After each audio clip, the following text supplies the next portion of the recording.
Allez, celui-là, je l'aime bien.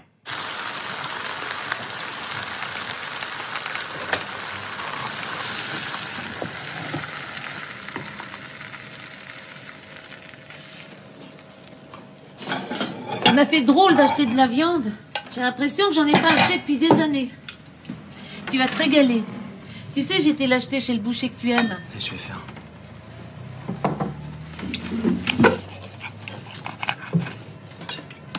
Merci.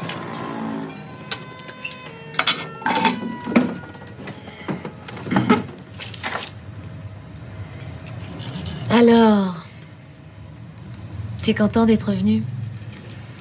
Ouais, ouais.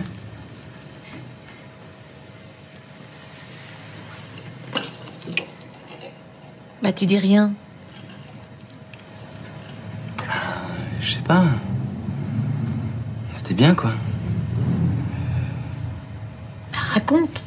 Mais moi, je suis resté 1 an là-bas. Bah, justement, je t'ai plus vu depuis 1 an et t'as rien à me dire. Bon, allez, arrête, mon.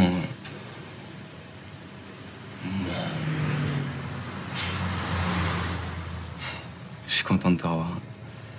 Vous direz pas.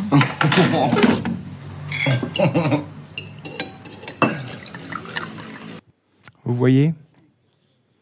Vous voyez, c'est que quand on est pris dans un jeu, il faut une certaine volonté pour dire « j'arrête ça ». Et comme elle a été frustrée, la maman, elle dit « mais tu vas me le payer ? Parce que ça fait quand même longtemps que je t'attends. » Et là, comme dans les taxis, le compteur tourne. Et donc, vous voyez comment c'est... Et pourtant, la transaction est magnifique. « Oh, écoute, maman, ça me fait plaisir de te voir. » C'est ce qu'elle attend depuis le début. Mais ça arrive trop tard. En fait, ça n'arrive pas trop tard, parce que même si c'était arrivé dès le début, ce serait toujours arrivé trop tard. Pourquoi ? Parce que cette femme ne veut potentiellement pas changer les relations qu'elle entretient avec son fils. Vous voyez, c'est ça qui est terrible. C'est que quand il y a un jeu, il y a 2 joueurs. Et s'il y a 2 joueurs, pour que le jeu s'arrête, il suffit qu'il y en ait un. Mais souvent, on attend de l'autre que les 2 changent. Barrez-vous. Ne vous mettez pas en tête de changer l'autre. Mettez-vous en tête de répondre à votre besoin. Allez, je vous en mets une deuxième qui est encore plus drôle. C'est parti. T'en fais pas, ça roule. On sera à l'aéroport dans un quart d'heure. Je suis contente de t'avoir vu un petit peu. Même si c'était court. Alors tu veux toujours pas me dire pourquoi tu n'es revenu qu'une journée? On peut se parler quand même. Toi, t'es pas content de me voir? Ta gueule! Putain, maman! Ta gueule! Voilà. Si vous voulez, j'ai pas pu la laisser passer celle-là. Elle est quand même extraordinaire. Hein. Elle est extraordinaire. Si vous voulez, il n'y a pas besoin de chercher des exemples ailleurs que dans les films, quoi. Puisque les films nous ressemblent. C'est formidable. Et là, je dois dire, celui-là, je l'adore. Je l'adore, voilà. Alors, je vais vous donner 3 pièges qu'on appelle les triangles pièges.